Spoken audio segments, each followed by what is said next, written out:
Hello viewers, this is another episode of The Red Flag. With me here today is Frederick Asuku, and I'm going to ask him questions about neo-colonialism. Hello Fred. Hello. Welcome to the show. Thank you. So, Fred, Africa has been independent for some decades now. So looking at the present state of affairs, do you think this is what our forefathers fought for in the struggle for independence? Definitely not. Our freedom fighters envisioned a society free of exploitation. They wanted a society where every human being, regardless of their tribe, gender, age or race, would enjoy equal status in the society. They wanted a society that promotes the highest level of existence for all Africans. Now, the present society is far from it. We defeated colonialism only to usher in neo-colonialism. So Fred, to some people may not understand the word neo-colonialism.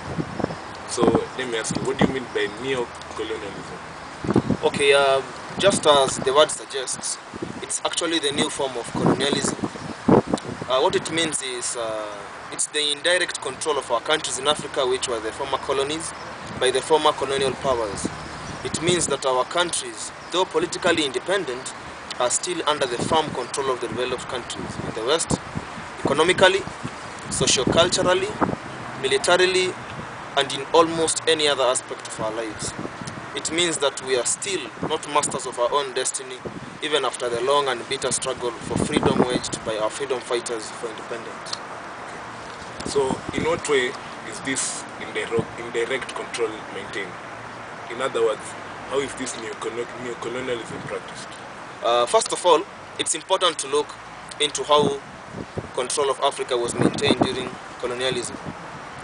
Through their superior military and security forces and the administrative officials, the European imperialists were able to freely exploit the natural resources of Africa, such as minerals and petroleum, as well as the labor of Africa, which was cheaply acquired at that time.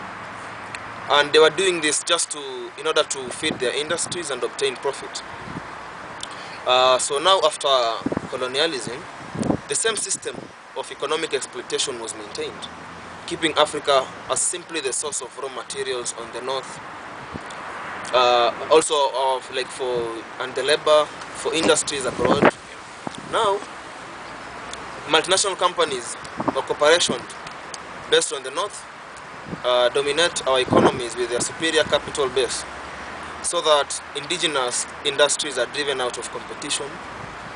The result actually is that more and more people are driven into poverty and unemployment as huge profits are sent back abroad. Now, the organization of international trade is such that Africa and the South generally simply produce cheap primary goods, whereas the industrialized countries of the North produce expensive manufactured goods.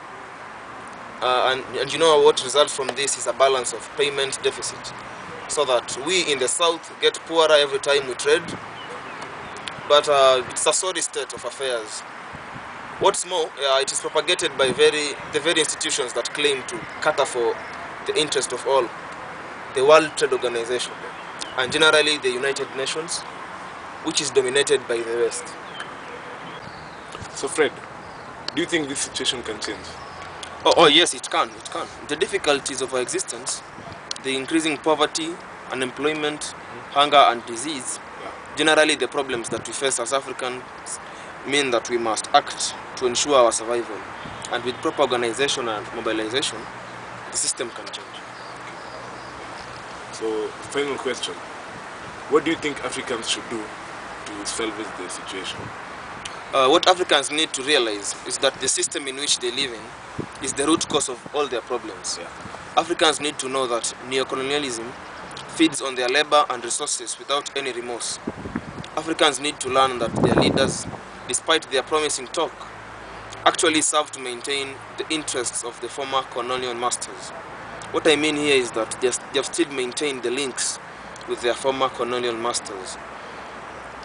Africans need to learn that for them to survive, for them to move forward, for them to prosper, the system has to be changed and replaced by another. Above all, they must know that with conscious planning, able mobilization and good organization, they can change the situation and abolish their exploitative system. So, okay. Thank you for your time, Fred. Thank you, viewers, for your time. Please follow us on social media on the descriptions below. Please feel free to like, share, and also you can ask questions.